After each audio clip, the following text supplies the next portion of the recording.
خاتم النبیین سبحان الذی اسری بعبدہ لیلا من المسجد الحرام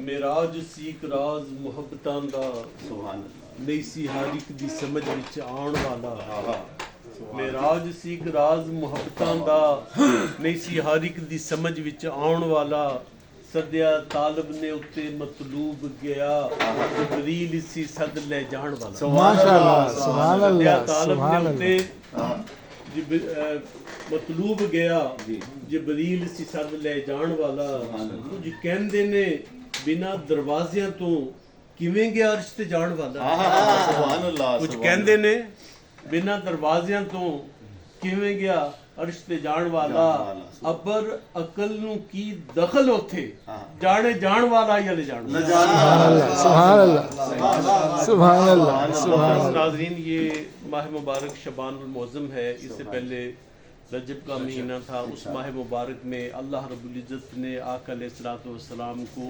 معراج پہ بلایا 27 رجب کو سبحان اللہ اور وہ معراج عروج کی وہ منزل ہے کہ جس کی حقیقت یا رب جانتا ہے یا مصطفیٰ جانتا ہے سبحان اللہ سبحان اللہ کیونکہ میرے آقا علیہ الصلوۃ والسلام جب معراج سے واپس آئے نا تو آ کے جب آپ اپنے اس کمرے میں داخل ہوئے تو جس جگہ پہ میرے آقا علیہ الصلوۃ والسلام نے وضو کیا تھا سبحان وہاں پہ پانی ابھی جو وضو کر کے گرا تھا وہ بھی بہہ رہا تھا بستر مبارک بھی گرم سبحان جو بستر مبارک تھا وہ گرم تھا اور دروازے کی کنڈی ابھی ہل رہی سبحان اللہ تو میرے آقا علیہ الصلوۃ والسلام جو ہے مسجد حرام سے مسجد اقصیٰ پھر پہلا آسمان دوسرا آسمان پھر سدرۃ المنتہا لا مکان اور اللہ رب العزت سے پتہ نہیں کتنی ملاقات کر کے کتنے عرصہ وہاں پہ رہ کے جب واپس آئے ہیں تو ابھی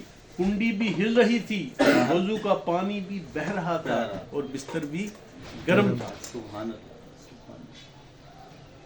تو اسی بات کو امام احمد رضا کہتے ہیں کہ جان ہے وہ جہان کی آقا علیہ السلام کہتے ہیں کہ جان ہے وہ جہان کی جان ہے تو جہان ہے جب تک آقا علیہ الصلوۃ والسلام اس دنیا میں موجود تھے دنیا چل رہی تھی جب آقا علیہ الصلوۃ والسلام کو اللہ رب العزت نے معراج پہ بلایا تو دنیا کا سلسلہ منقطع کر دیا دنیا کے وقت کو دنیا موجود نے دنیا کو روک دیا وقت کو روک دیا اور آقا علیہ الصلوۃ والسلام جب جہان جو ہے وہ جہان سے چلی گئی تو وقت جو ہے رک گئی اس لیے وہ کنڈی جو ہے ابھی تک ہل رہی تھی وضو کا پانی جو ابھی تک بہ رہا تھا بستر جو ابھی تک گرم تھا اچھا دی پٹ ساتھ گل کرنا ایک ایگزامپل دی علماء کرام دیندے نے کڑی ہے نا ਉਹਦਾ سیل ہے سیل کر لو کڑی اوتھے رک جاندی ہے کیا جو سیل پاؤ اوتھے شروع ہوئے گی سبحان اللہ نقطہ سمجھو کہ آپ سرکار جو گئے نے ساری دنیا سسٹم اوتھے رک گیا سیل نکال دی ہاں سیل جو آپ سرکار آئے نے تو واپس اوتھے شروع ہوئے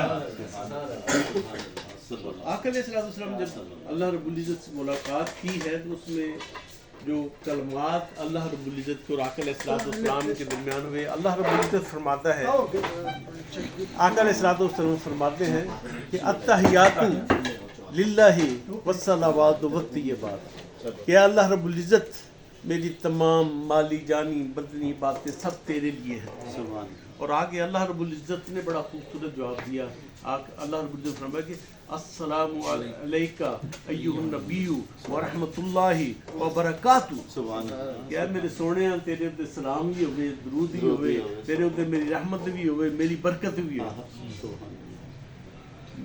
ملاقات ہے محب اور محبوب کی جب محب محبوب سے مل جاتا ہے تو ہر طرف سے غافل ہو جاتا ہے آقا علیہ الصلوۃ والسلام نے اپنی عاجزی اللہ تعالیٰ نے پوچھا کہ محبوب کیا لے کے آئے ہو تو آقا علیہ الصلوۃ والسلام نے فرمایا میں وہ چیز لے کے آیا ہوں جو تیری بارگاہ میں موجود نہیں اللہ نے پوچھا کہ محبوب کیا چیز میری بارگاہ میں موجود نہیں تو آقا علیہ الصلوۃ والسلام نے فرمایا کہ اللہ رب العزت عاجزی ہے جو میرے پاس ہے جو تیرے پاس موجود نہیں عاجزی لے کے آیا ہوں پھر آقا علیہ السلام نے فرمایا کہ التحیات للہ والصلوات والطیبات کہ اس کے بعد یہ بات کلمات جو ہیں آقا علیہ الصلوۃ والسلام نے فرمائے اور اس کے جواب میں اللہ رب العزت نے فرمایا کہ السلام علیکہ ایھا النبی و رحمۃ اللہ وبرکاتہ. سبحان اللہ. سونے دل تے میرا سلام ہی ہوئے, میرا درود بھی ہوئے, میری رحمت بھی ہوئے, میری برکت بھی ہوئے.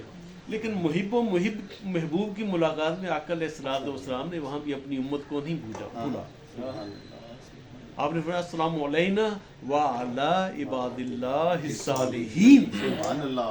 کہ اللہ رب العزت تو نے مجھ پہ سلام بھیجا, درود بھیجا, رحمت بھیجی. اے اللہ رب العزت میری امت جو ہے اس کو بھی السلام علینا وعلی عباد اللہ الصالحین, کہ میری امت کے جو صالحین ہیں ان کے اوپر بھی سلام ہے. سبحان اللہ. پھر اللہ رب العزت نے جو ملاقات تھی, بڑی طویل ملاقات تھی. اچھا وہ میں ذرا سرچ لوگوں مختلف پتہ ہوں کہ آپ سرکار جدوں اتوں مسجد اقصی گئے نے نا, وہ گئے سب براق تے. یہ کہ براق یعنی وہ کہتے کہ اتوں تک نظر ہٹ پہنچتی نہ ایک اینڈ ہوتا ہے, اتوں تک قدم پہنتا سی. یعنی کہ فاسٹ برق تو نکلیا بجلی, بجلی تو تیز رفتار چلتے سائنس سرچ کر رہی ہے. اسی ادو تک شاید نہیں ہوا گے لیکن دنیا تے آ جائے گی.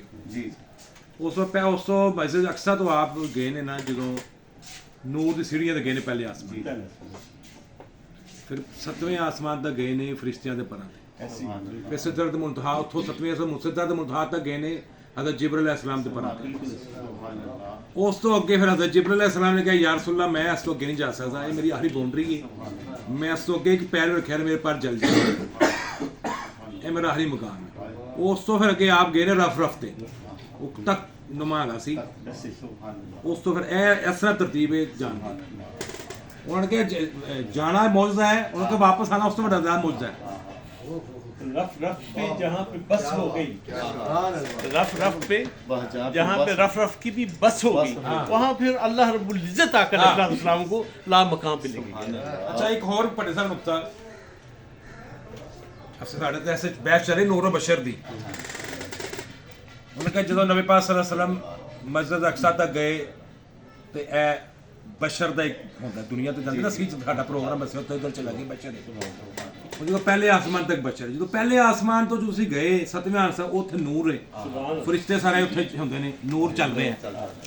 تو انہوں نے کہا جدو حضرت جبرائیل علیہ السلام نور نہ بنے نے نا, انہوں نے کہا اچھا نور ختم, اتنے نور دی باؤنڈری ختم ہو گئی, اتنے نبی پاک صلی اللہ علیہ وسلم دی شروع ہوئی ہے. اتھی کہندا نور و بشری بحث پئے اس تو بڑا کام ہے. سبحان اللہ. اس تو نیکسٹ لیول دا کام ہے گا, اسی نور و بشری بحث پئے. وہ تو نوری نورانی بشریت دنیا ختم ہو گئی, نورانیت سدرۃ المنتہا تے, اس تو کہ پھر کی اس میں جو معاملہ ہے نا, یہ اللہ رب العزت نے ہمیں راتیں عطا کی ہیں. معراج کی رات ہے, شب برات کی رات ہے, قدر کی رات ہے. یہ راتیں جو ہے اللہ رب العزت نے اپنے محبوب کی امت کو انعامات عطا کی. ایک دفعہ آقا علیہ الصلوۃ والسلام ایک بنی اسرائیل کی عبد الزاہد کا واقعہ بیان کر رہے تھے اور فرمایا کہ اس نے 400 سال تک عبادت کی. سبحان اللہ. اور بلا تسلسل کے اس نے عبادت کی. اور نہیں وہ بڑے صاحب وہ روزہ رکھتا صبح جہاد کرتا سی نال. سبحان اللہ. 400 سال تک عبادت کی. جب صحابہ نے اس بات کو سنا تو سننے کے بعد کہا یا رسول اللہ, ان کی تو عمریں بڑی لمبی تھی. آدم علیہ السلام کی عمر 1000 برس کے قریب تھی, حضرت نوح علیہ السلام کی عمر 1000 برس کے قریب تھی. 1000 سال کے تبلیغ کی تھی, 900 سال تک تھے. ان کی عمریں اتنی زیادہ تھی 80 لوگ مان لیں ایسا. تو صحابہ نے کہا یا رسول اللہ ہمیں جو ہے وہ یہ نعمتیں کیسے ملیں گی, وہ تو پھر عبادت میں ہم سے آگے نکل جائیں گے. میرے آقا علیہ الصلوۃ والسلام نے فرمایا کہ میری امتیوں, میرے صحابہ, آپ مایوس نہ ہوں, اللہ رب العزت آپ کو ایسی راتیں عطا کر دے گا کہ اس میں ایک رات کی عبادت جو ہے 1000 راتوں سے وہ پھر آیت اتر گئی نا, اس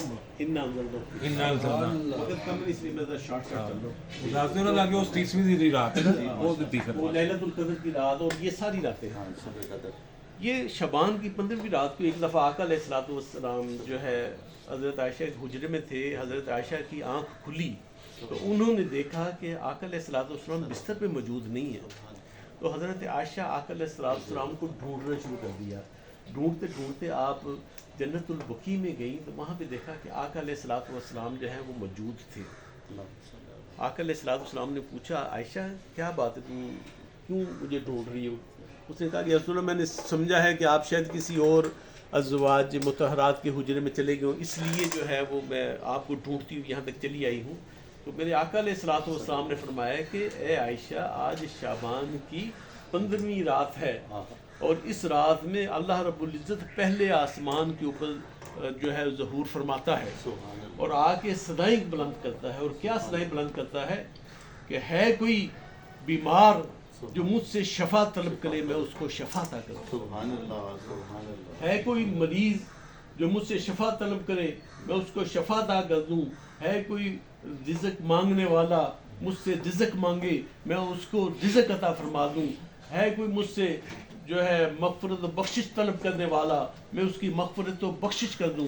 پھر آقا علیہ الصلوۃ والسلام نے فرمایا کہ اے عائشہ اس رات میں اللہ رب العزت قبیلہ بنو کلب کی بکریوں کی جتنے بال ہیں ان بالوں سے بھی زیادہ گناہ گاروں کے گناہوں کو بخش دیتا ہے. جنت عطا فرماتا ہے. سبحان اللہ. انہیں لوگ جنت چلے جائیں. سبحان اللہ. ان لوگوں کو جنتی کرتا ہے. پھر آقا علیہ الصلوۃ والسلام نے فرمایا ہے کہ اس رات میں پوری دنیا کا نصاب جو ہے وہ تحریر کر دیا جاتا ہے کہ اس سال میں کتنے لوگ پیدا ہوں گے, سبحان اللہ. اس سال میں کتنے لوگ جو ہے وہ وفات پائیں گے.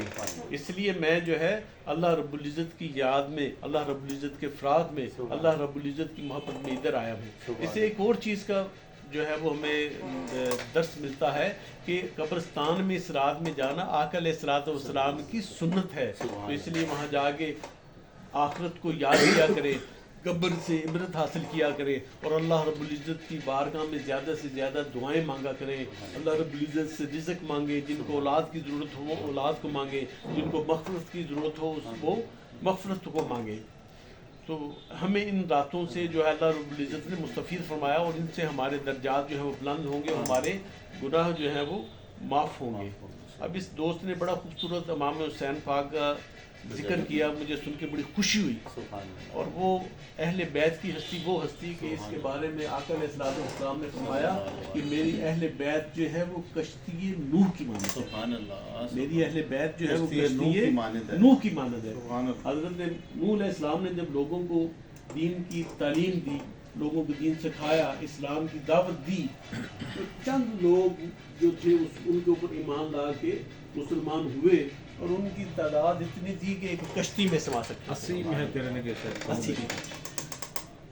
تو اللہ رب العزت نے حکم دیا کہ اے نوح اب تم ایک کشتی کو تیار کرو, ایک کشتی کو تیار کرو. حضرت نوح علیہ السلام نے درختوں کو کٹوایا, ان سے پھٹے تیار کروائے, ان سے کشتی تیار کروائی. کشتی تیار کروا کے جب وہ مکمل ہو گئی, اب آپ کے جو اس وقت کے امتی تھے, جو آپ کی قوم تھی, وہ آپ کو ہنستی تھی کہ اے نوح یہ جو جگہ ہے یہاں پہ تو پانی کا کنسیپٹ تصور ہی نہیں ہے کہ یہ تو بہت اونچی سمندر سے بہت اونچی جگہ پہ مقام پہ ہے, یہاں پہ تو کبھی پانی آ ہی نہیں سکتا, تو کشتی کس لیے تیار کر رہا ہے. پھر ان بدبختوں نے یہ کیا کہ اپنی رفع حاجت اس کشتی میں کرنی شروع کر دی. جب کشتی تیار ہو گئی تو کچھ عرصہ پڑی رہی تو انہوں نے حضرت موسیٰ علیہ السلام کی دل آزاری کرنے کے لیے, ان کو تکلیف پہنچانے کے لیے اس کشتی کے اندر رفع حاجت کرنی شروع کر دی, گند ڈالنے شروع کر دیا. تو حضرت نوح علیہ السلام کی اس بات سے بڑی دل آزاری ہوئی, تو اللہ رب العزت نے اس قوم کے اوپر ایک وبا طاری کر دی اور ان کو خارش کی بیماری میں مبتلا کر دیا. اب انہوں نے بڑے علاج کروائے, ان کو شفا نہیں مل رہی تھی. ایک دفعہ ایک بندہ جو ہے وہ کشتی کے کنارے کے اوپر بیٹھا ہوا, اسے بہت شدید خارش ہو رہی تھی, وہ رفع حاجت کر رہا تھا کہ اس کا پاؤں سلپ ہوا, وہ کشتی کے اندر گر گیا. اب جو گند اس کے جسم کے اوپر لگا, جہاں جہاں اس کے جسم کے اوپر وہ گند لگ رہا تھا وہ شفا یاب ہوتا جا رہا تھا, اس کی خارش ختم ہو گئی.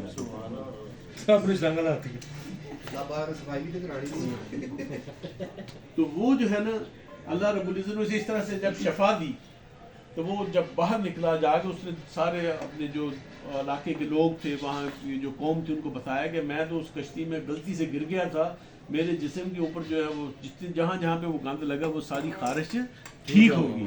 آپ کی پھر وہ قوم تھی وہ سب پھر کشتی کی طرف بھاگی اور انہوں نے جا کے اس گند سے اپنے جسم کو صاف کیا. جہاں جہاں اس گند کو لگاتے تھے وہ ان کا جسم ٹھیک ہو جاتا تھا, ان کی جو خارش کی بیماری تھی وہ ختم ہو جاتی.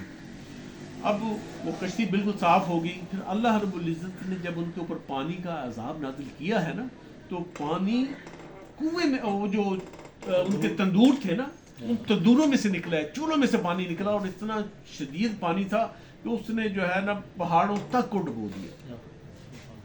حضرت نوح علیہ السلام نے اس طوفان کے آنے سے پہلے جب اللہ تعالیٰ نے وقت مقرر آیا تو حضرت نوح علیہ السلام کو کہا کہ اے نوح اپنے جو فرما بدار صحابہ ہیں جو آپ کے فالوورز ہیں ان کو لے کے کشتی میں چلے جائیں اور ایک جانوروں کا جوڑا بھی کشتی میں رکھ لیں. تو آپ نے وہ جانوروں کے جوڑے اور سب کو لے کے جب کشتی میں سوار ہو گئے تو پھر اللہ رب العزت نے اوپر سے بھی بارش بھیج دی اور جو ہے تندور ہیں ان میں سے پانی نکلا اور اتنا پانی ہو گیا. حضرت نوح علیہ السلام کا ایک بیٹا تھا نافرمان تھا, آپ نے کہا کہ کلمہ پڑھ لے اور کشتی میں سوار ہو جا. اس نے کہا ابا جان آپ بے فکر ہیں, ایک تو مجھے تیرنا بڑا آتا ہے اور دوسرا میں پہاڑ پہ چڑھ جاؤں گا, پہاڑ پہ کہاں پہ پانی آئے گا. جب اللہ رب العزت نے جو ان کے اوپر پانی کا عذاب نازل کیا تو وہ جو پانی پہاڑوں سے بھی اوپر چلا گیا. اب اس نے تیرنا شروع کر دیا اور 40 دن تک وہ تیرتا رہا. آخر جو نافرمان تھا پھر وہ ڈوب کے مر گیا. بیٹا نوح پیغمبر کا ہو اور نافرمان ہو تو اس کا انجام بھی جہنم ہے. تو آقا علیہ الصلوۃ والسلام نے جو فرمایا نا کہ میری اہل بیت جو ہے وہ کشتی نوح کی مانند ہے, تو اس میں آپ نے اسپیسیفکلی یہ سرٹیفکیٹ دے دیا کہ جو اہل بیت کی محبت پہ مرا, جس کی زندگی اہل بیت کی محبت میں گزری اور جس کے دل میں اہل بیت کی محبت ہوگی وہ اس کشتی میں سوار ہوگا, اہل بیت کی کشتی میں سوار ہوگا, وہی بچے گا. اور جس نے اہل بیت کی کشتی سے نکل کے جینا چاہا, اہل بیت کی محبت سے انکار کیا, تو اس کا جو ہے وہ طوفان نوح کی طرح وہ غرق ہو کے برباد ہو جائے گا. اس لیے آقا علیہ الصلوۃ والسلام نے فرمایا کہ من ماتا علی حب اہل بیت ماتا مومنا, من ماتا علی بغض اہل بیت ماتا کافرہ, کہ جو اہل بیت کی محبت میں مرا وہ مومن مرے گا, اور جو اہل بیت کی محبت پہ مرے گا بغض پہ مرے گا وہ کافر مرے گا. اس لیے اہل بیت کی محبت جو ہے وہ جزو ایمان ہی نہیں کامل ایمان ہے, اور اہل بیت سے محبت کر کے ان کی محبت دل میں رکھنی چاہیے اور ان کے راستے کے اوپر چلنا چاہیے. اللہ رب العزت ہمیں اہل بیت کی محبت کے اوپر زندگی گزارنے کی اور ان کی محبت میں موت عطا فرمائے. اور یہ جو مبارک راتیں اللہ رب العزت نے ہمیں دی ہیں اس میں ہمیں جو توبہ کرتے ہیں, جو اللہ رب العزت کا ذکر کرتے ہیں, ان راتوں میں توبہ کرنے کا اگلے دن صبح اٹھ کے پھر وہی بے ایمانی کی زندگی نہیں گزارنی. توبہ کرنے کے بعد توبہ نصوح کر دینی ہے اور اس کے بعد اللہ رب العزت سے بھی دعا کرنی اور خود بھی عمل کرنا ہے کہ اللہ رب العزت اس کے بعد ہماری زندگی جو ہے وہ صراط مستقیم پہ گزرے, تیرے محبوب کے رستے پہ گزرے, تیرے حکم کے مطابق گزرے, اور تم ہمیں پھر اس رستے پہ حیات جو ہے وہ قائم رکھنا. اور اللہ تعالی ہم سب کو ان مبارک راتوں میں صحیح طور پہ معافی لے کے اور اللہ رب العزت کے رستے کے مطابق زندگی گزارنے کی توفیق عطا فرمائے. وما علینا الا البلاغ. دو شیر ذرا اسلام کی جائے.